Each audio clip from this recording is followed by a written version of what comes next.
নমস্কার বন্ধুরা, সম্পাশা মিনি কিচেনে তোমাদের সবাইকে স্বাগতম। তো বন্ধুরা, আজকে একদম লাল শাকের একটা ইউনিক রেসিপি নিয়ে আসলাম। তো এই লাল শাকের রেসিপিটা এইভাবে রান্না করলে লাল শাকটা কিন্তু খেতে দুর্দান্ত হয়। তো পুরো রেসিপিটা দেখার অনুরোধ রইল।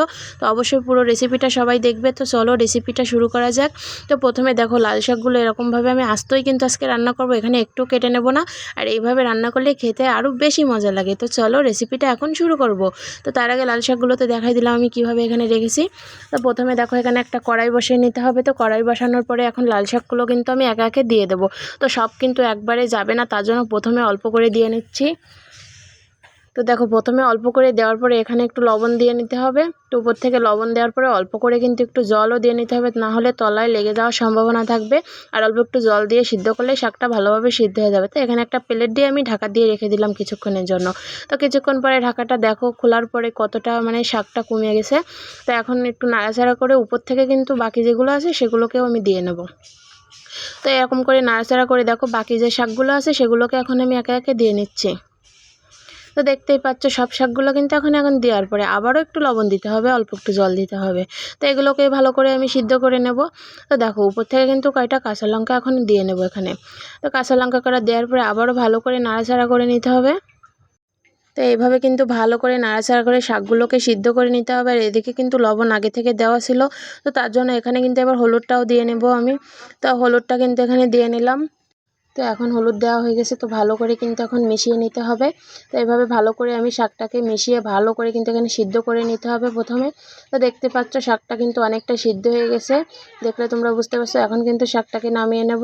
তো নামিয়ে নেওয়ার পরে এখানে দেখো আরেকটা কড়াই বসিয়ে নিলাম। তো আরেকটা কড়াইতে এখন পর্যাপ্ত পরিমাণ সরষের তেল দিয়ে নিলাম। তো সরষের তেল দেওয়ার পরে কিন্তু এখানে কিছুটা পেঁয়াজ দিতে হবে। তো দেখো, এখন কিন্তু আমি কিছুটা পেঁয়াজ দিয়ে দিলাম। তো ভালো করে পেঁয়াজগুলোকে একটু হালকা করে ভেজে নেবো। এই পর্যায়ে পেঁয়াজটা কিন্তু আমি বেশি ভাজবো না। তো পরবর্তীতে কিন্তু আরেকটা ফোড়ন যাবে, সেটা রসুন ফোড়নের সঙ্গে। তো সেটা কিন্তু পরবর্তী ধাপে, কিন্তু আগের ধাপটা আমরা এখানে রান্নাটা করে নেব। তো প্রথমে দেখো, পেঁয়াজ দেওয়ার পরে এখানে 3-4টা চিংড়ি মাছ ছিল ফ্রিজে, তো সেটা কিন্তু দিয়ে নিলাম। তো চিংড়ি মাছটা দেওয়ার পরে হালকা একটু ভাজা করার পরেই কিন্তু আমি এখানে সেই সিদ্ধ করে রাখা সেই শাকটা কিন্তু এখন দিয়ে নেব। তো শাকটা কিন্তু এখানে দেওয়া হয়ে গেছে। এখন কিন্তু সুন্দর করে নাড়াচাড়া করে বাকি যে এক্সট্রা জলটা আছে শাকের সাথে, সেটা কিন্তু এখন ভালো করে টানিয়ে নিতে হবে। তো দেখতে পাচ্ছ, একটু খুন্তি দিয়ে আমি কিন্তু এভাবে শাকগুলোকে ভালোভাবে মিশিয়ে নিচ্ছি। তো একদম সিম্পল, আর খেতে কিন্তু অসাধারণ এই লাল শাক। তো একদিন হলো এরকমভাবে শাক রান্না করে তোমরা খেয়ে দেখো, তোমাদের অবশ্যই ভালো লাগবে।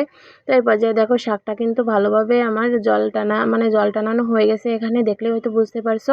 তো এখন কিন্তু আবারও আমি শাকটা নামিয়ে নেব। তো শাকটা নামিয়ে নিচ্ছি এখানে। তো আর একটা কড়াইটা পরিষ্কার করে এখন কিন্তু এখানে অল্প করে তেল দেবো, বেশি তেল যেহেতু আগে তেল দেওয়া ছিল শাকে। তো এখন কিন্তু ফোড়নের জন্য প্রথমে 2টো শুকনো লঙ্কা ফোড়নে আমি দিয়ে দেবো। তো 2টো শুকনো লঙ্কা, তেলটা গরম হয়ে গেলে এখানে ফোড়ন দিয়ে দিলাম। তো তারপরে কিন্তু এখানে যাবে রসুন কুচি। তো রসুন কুচিটা কিন্তু দিয়ে নিলাম। তো তারপরে রসুনটা কিন্তু এখন সুন্দর করে এখানে ভেজে নিতে হবে। আর এই ফোড়নটা দেওয়ার জন্য লাল শাকটা খেতে আরও সুস্বাদু হবে। তো এখানে দেখো, বাকি পেঁয়াজটা দিয়ে নিলাম। তো রসুনের সাথে কিন্তু এই রসুন আর পেঁয়াজটা এখন লাল লাল করে সুন্দর করে ভেজে নিতে হবে, একদম কড়া করে ভাজতে হবে, যাতে এর থেকে একটা সুন্দর একটা সুঘ্রাণ চলে আসে। তো দেখতে পাচ্ছ, পেঁয়াজ রসুনটা আমি এইভাবে ভেজে নেওয়ার পরে এখন কিন্তু শাকটা ঢেলে দিলাম। তো শাকটা একদম কিন্তু মিশে গেছে, দেখলে তোমরা বুঝতে পারছো। তোমরা হয়তো চিন্তা করছো যে আস্তে আস্তে শাক কীভাবে সিদ্ধ হবে, কিন্তু এটা তোমরা দেখলে হয়তো বুঝতে পারছো। এইভাবে রান্না করে একবার হলো ট্রাই করে দেখতে পারো, তোমাদের অবশ্যই ভালো লাগবে।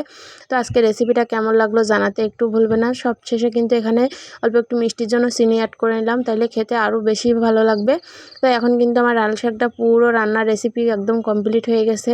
এখানে কিন্তু সব কিছু দেওয়া হয়ে গেছে, সব কিছু পারফেক্ট আছে। তো লাল শাকটা এখানে যেহেতু হয়ে গেছে, এখন কিন্তু আমি নামিয়ে নেব।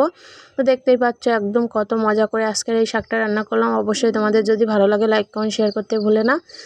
এখন দেখো, নামিয়ে নেওয়ার পরে এখানে দেখতেই পাচ্ছ পরিবেশন করে নিলাম। তো আজকের লাল শাকটা তোমাদের কাছে কেমন লাগছে অবশ্যই জানাতে ভুলবে না। তো আজকের মতো ভিডিওটা এই পর্যন্ত। সবাই ভালো থেকো, সুস্থ থেকো। সবাইকে ধন্যবাদ ভিডিওটা দেখার জন্য।